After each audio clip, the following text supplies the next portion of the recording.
Hello guys, good morning to all of you. This is Maggie Raj here and now we are going to get discuss about the Doppler effect in the sound. अर्थात ध्वनि में Doppler प्रभाव। तो आइए अब हम discuss करते हैं कि ध्वनि में डॉपलर प्रभाव क्या है। तो ध्वनि में साइंटिस्ट डॉपलर ने बताया कि ध्वनि में जब कोई स्रोत और श्रोता, यहाँ पर स्रोत को हमने S से व श्रोता को हमने O से, स्रोत जैसे कोई बस, ट्रक, ऐसे कोई भी चीजें हो सकती हैं, ट्रेन, और श्रोता कोई व्यक्ति विशेष हो सकता है। तो इनके लिए है ध्वनि में डॉपलर प्रभाव। तो जब स्रोत और श्रोता दोनों के बीच सापेक्ष गति होती है, सापेक्ष गति का मतलब कि स्रोत श्रोता की तरफ आ रहा हो, श्रोता स्रोत की तरफ आ रहा हो, या दोनों ही एक दूसरे की तरफ आ रहे हों, या दोनों ही एक दूसरे से दूर जा रहे हों, कुछ भी हो सकता है। ये सारी स्थितियां सापेक्ष गति कहलाती हैं। तो जब स्रोत और श्रोता के बीच सापेक्ष गति होती है तो श्रोता को सुनाई देने वाली आभासी आवृत्ति अथवा स्रोत की आवृत्ति में होने वाला परिवर्तन को ध्वनि का डॉपलर प्रभाव कहते हैं। ठीक है ना, ध्यान रखिएगा। ये स्रोत और श्रोता दोनों के बीच में जब सापेक्ष गति होती है तो श्रोता को सुनाई देने वाली आभासी आवृत्ति को ही ध्वनि का डॉपलर प्रभाव कहते हैं। ठीक है ना। तो अब हम यहाँ से स्थितियां ज्ञात करेंगे। पहली स्थिति, जब स्रोत गतिमान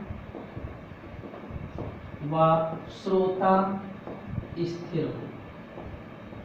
देखिएगा, ये कोई श्रोता है, ऑब्जर्वर, और ये कोई स्रोत गतिमान है, मान लेते हैं जैसे कोई बस है। इसकी वास्तविक आवृत्ति जो है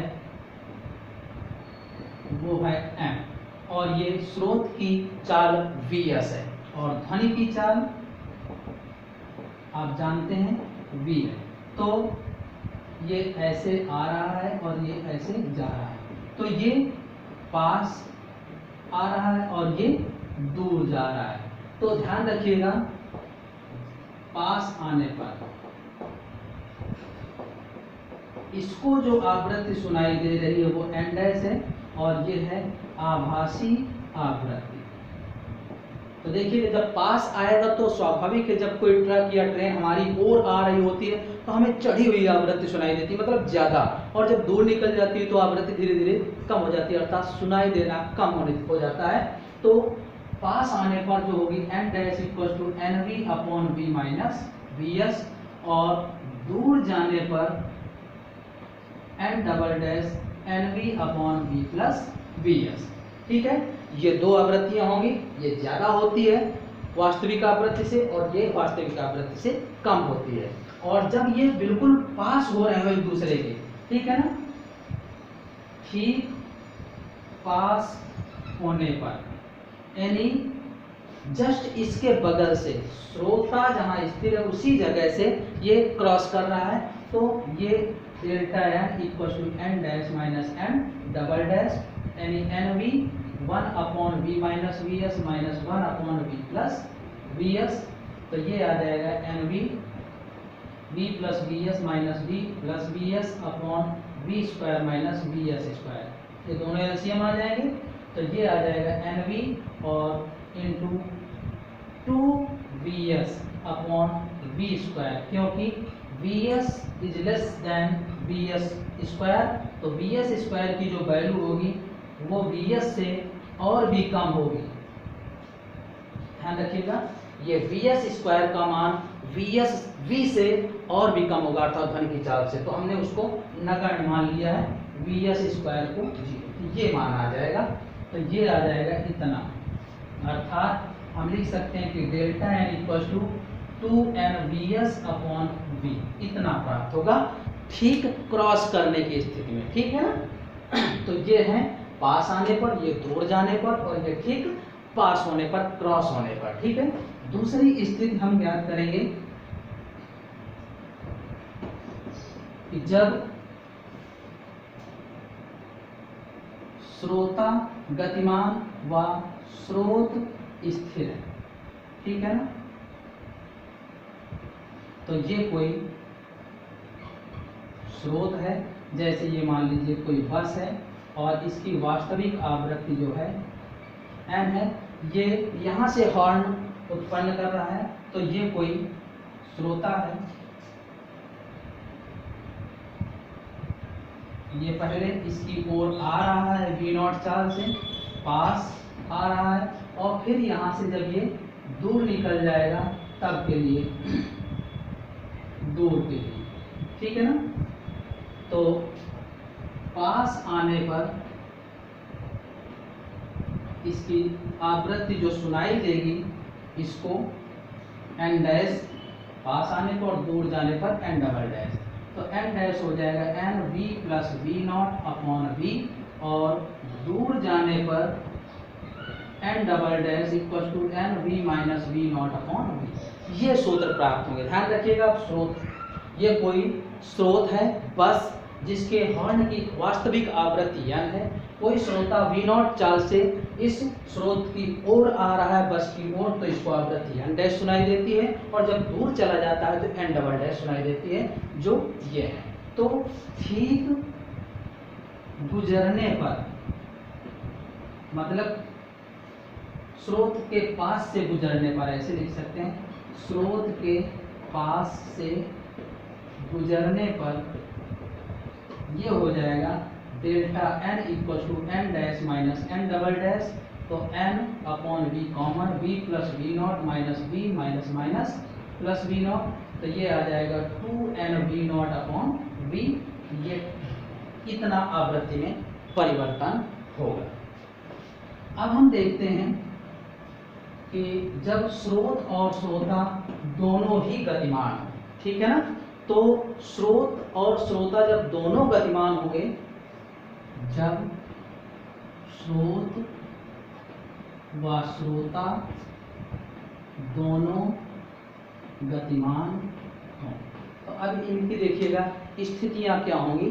तो पहली स्थिति है कि ये कोई स्रोत है, ऐसे Vs चाल से गतिमान है, और ये श्रोता है, ये V0 चाल से गतिमान है, और ध्वनि की चाल ये, ठीक है ना, पहली स्थिति। दूसरी स्थिति में हम ऐसे कह सकते हैं कि ध्वनि की चाल जो होगी वो ये है V, और अब इस तरह से ये Vs इधर को है और V0 इधर को। ये स्रोत और श्रोता दोनों ऐसे हैं, अभी एक दूसरे की तरफ आ रहे थे, अभी ये दूर जा रहे हैं, ध्वनि की चाल ये। तो देखिएगा इन स्थितियों में आवृत्ति क्या हो जाएगी। पहली स्थिति में ये है n dash equal to n v plus V0 upon v minus Vs, ये स्थिति आ जाएगी।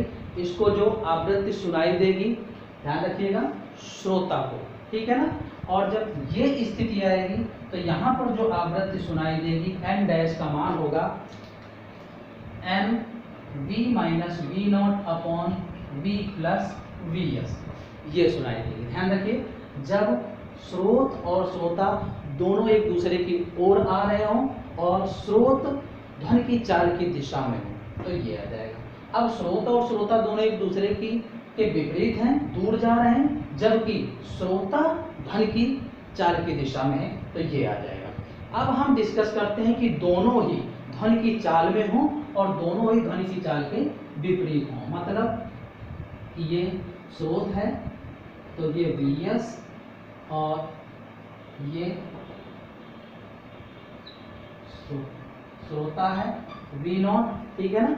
ये दोनों जो हैं ध्वनि की चाल की दिशा में हैं, ऐसे मान लेते हैं V। तो अब क्या होगा, जो इनको आवृत्ति सुनाई देगी, तो n dash equal to n v minus V0 upon v minus Vs, ये सुनाई देगी। और जब दोनों ही ध्वनि की चाल के विपरीत हो, मतलब ऐसा हो कि ध्वनि की चाल ये है और ये Vs हो और ये V0 हो, दोनों ही विपरीत हैं, तो सुनाई देने वाली आवृत्ति होगी V plus V0 upon V plus Vs। तो ये विभिन्न स्थितियां हैं। देखिएगा, पहली स्थिति में क्या था, स्रोत और श्रोता दोनों एक दूसरे की ओर आ रहे थे और स्रोत केवल ध्वनि की दिशा में था। दूसरी स्थिति, स्रोत और श्रोता दोनों एक दूसरे से दूर जा रहे थे और श्रोता ध्वनि की दिशा में था। अगली बार स्रोत और श्रोता दोनों ही ध्वनि की दिशा में है और अगली बार स्रोत और श्रोता दोनों ही ध्वनि की चाल के विपरीत दिशा में है। तो इनमें श्रोता को सुनाई देने वाली हर एक स्थिति में जो आभासी आवृत्ति है उनके मान हमने ये प्राप्त किए। Okay, thank you.